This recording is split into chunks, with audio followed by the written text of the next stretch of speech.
Kita buka tafsir Al-Mannar.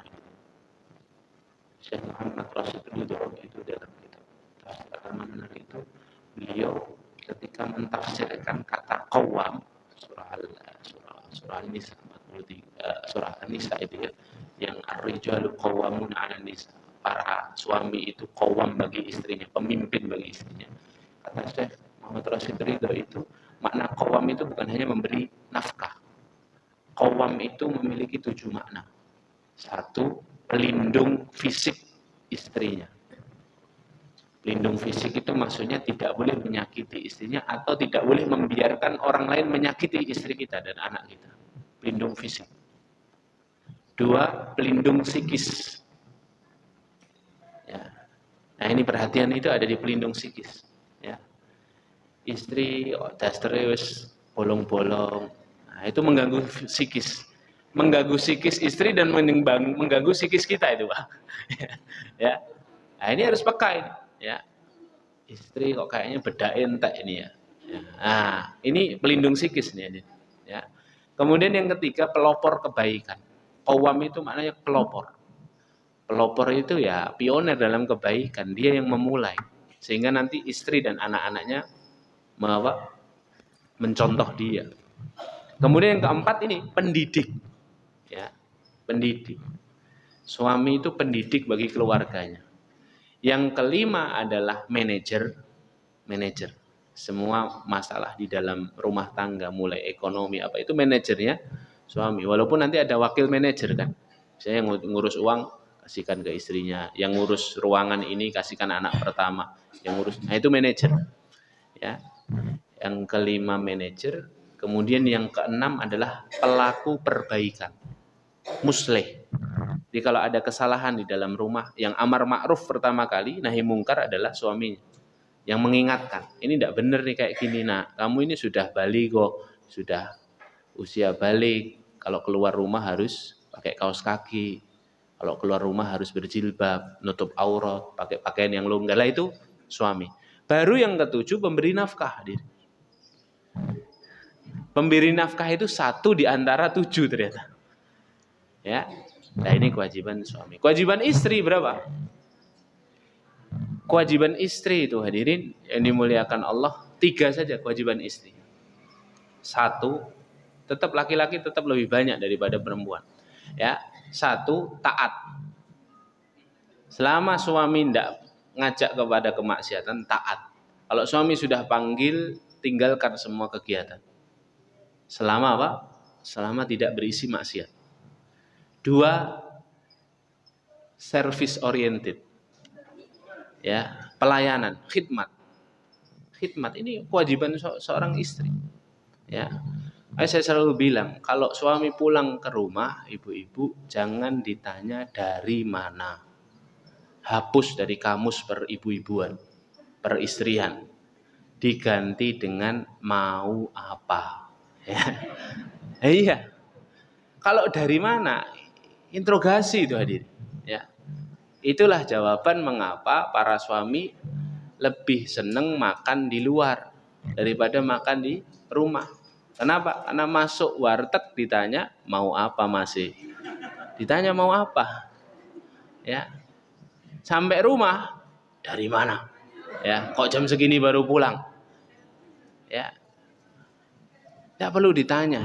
Kalau kita ini percaya sama suami kita ini menitipkan suami kita kepada Allah, biarkan dia dengan kewajibannya. Insya Allah yang dicari rezeki yang halal untuk keluarga, untuk anak dan istrinya.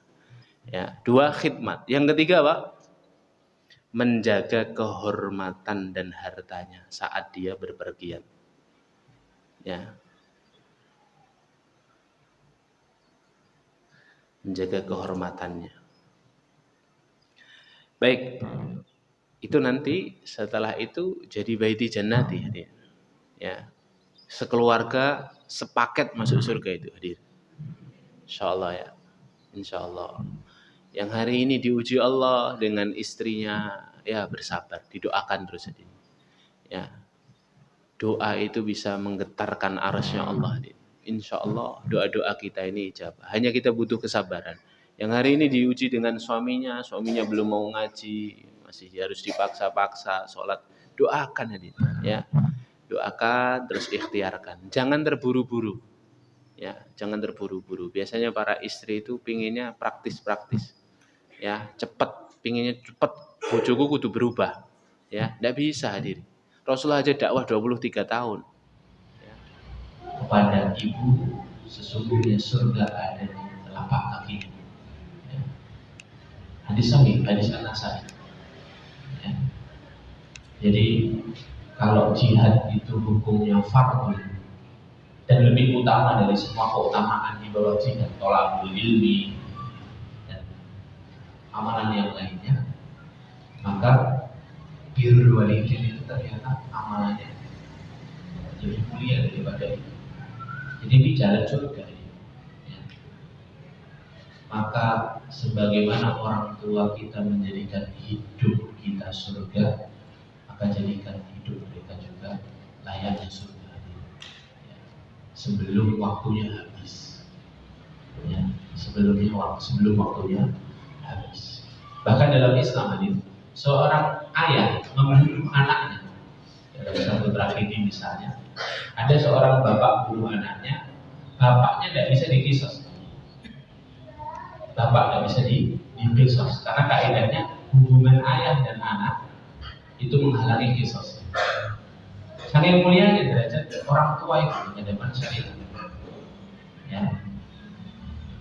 Bahkan seorang anak kalau dia sukses, kaya raya, usahanya maju, masya Allah, berkembang, usahanya dikasih Allah limpahan harta, ayahnya minta hartanya, dia tidak boleh nolak.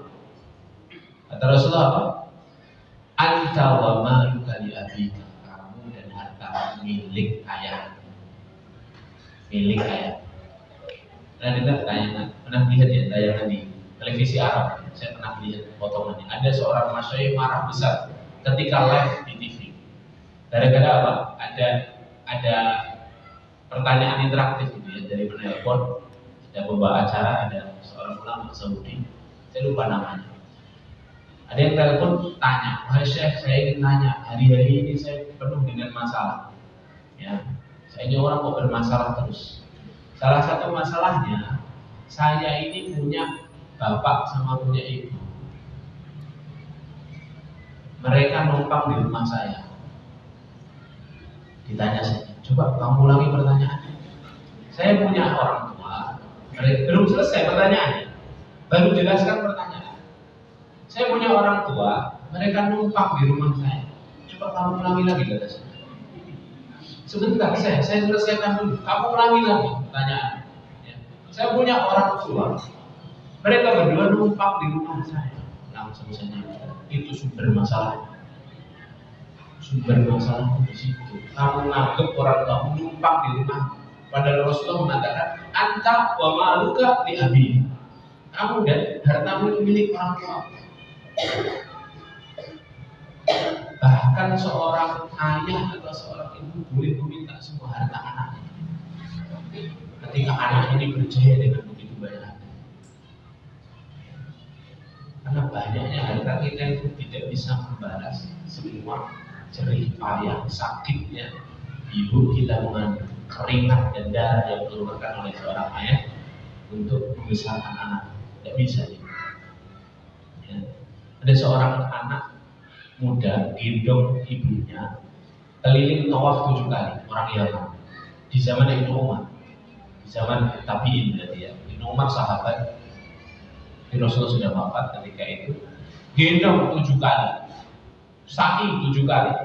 Kemudian datang ada Ibnu Umar di pinggir Masjidil Haram, datang ke Ibnu Umar, wahai Ibnu Umar, aku telah menggendong ibuku 7 kali tawaf, 7 kali sa'i. Apakah aku telah membalas semua ini? Kata Umar, lah, belum. Walaupun satu tendangan kaki ketika ada di perut ibu, belum. Tidak bisa dibalas. Kebaikan mereka terlalu banyak. Dan ini jalan surga.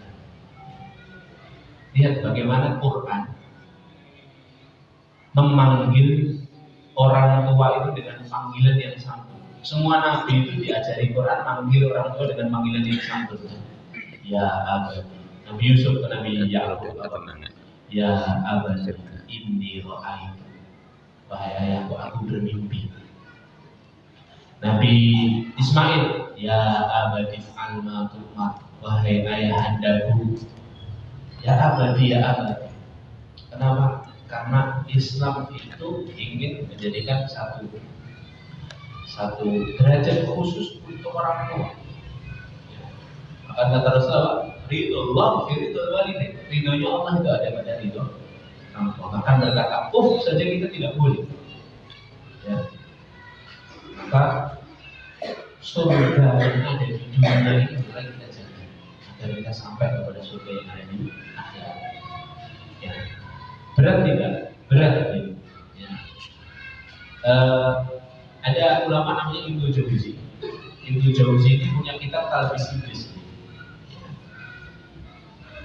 Beliau mengatakan, mengapa banyak anak yang gagal di berwalidain? Gagal. Ya. Kata Ibnu Jauzi, karena setan dan iblis selalu membisikkan ke dalam dirinya, sehingga seorang anak itu selalu merasa benar di hadapan orang tuanya. Ini talbis iblis ya. Jadi kalau kita ini sudah kadang-kadang merasa benar di hadapan orang tua kita, itu talbis iblis. Setan ini akan membuat kita menganggap orang tua kita itu selalu lebih bodoh daripada kita. Ya. Karena memang momennya tepat.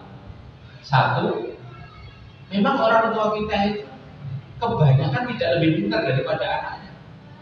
Kenapa? Karena mereka rela bodoh gitu. Mereka rela tidak sekolah, mereka rela tidak taklim untuk urus kita. Seperti repotnya kita hari ini urus anak kita.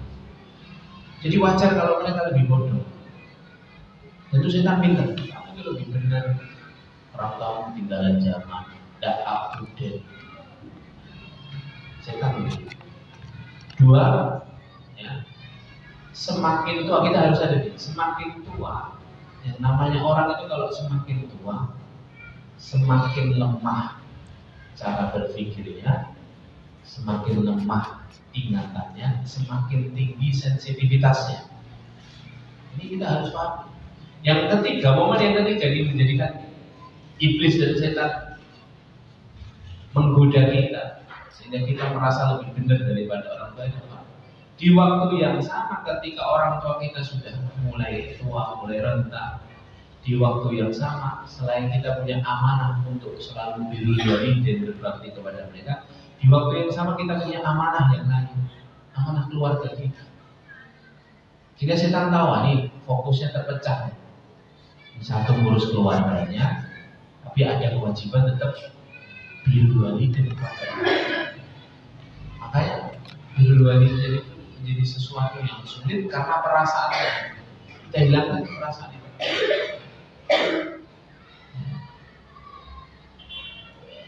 Jadi hadir memuliakan Allah, ini surga yang ketiga di birrul walidain. Ya, mumpung masih hidup manfaatkan. Ini jalan surga yang paling benar. Hatta kalaupun mereka sudah meninggal, Anda masih tetap bisa berbakti. Setidaknya dengan 3 cara kata Imam Al-Bukhari dalam Al-Adabul Mufrad. 1. Doakan ampunan. 2. Kirimkan pahala. 3. Sambung silaturahim dengan orang-orang yang dikenal oleh orang tua kita, yang mana orang tua kita mengenalkan kepada kita, kerabat-kerabat. Ini bakti yang paling murni ini, silaturahim.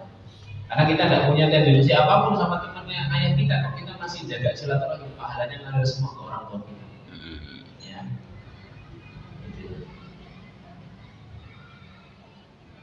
Banyak sekali kalau Anda buka kitab-kitab para salaf. Masya Allah, nggak habis dipikir.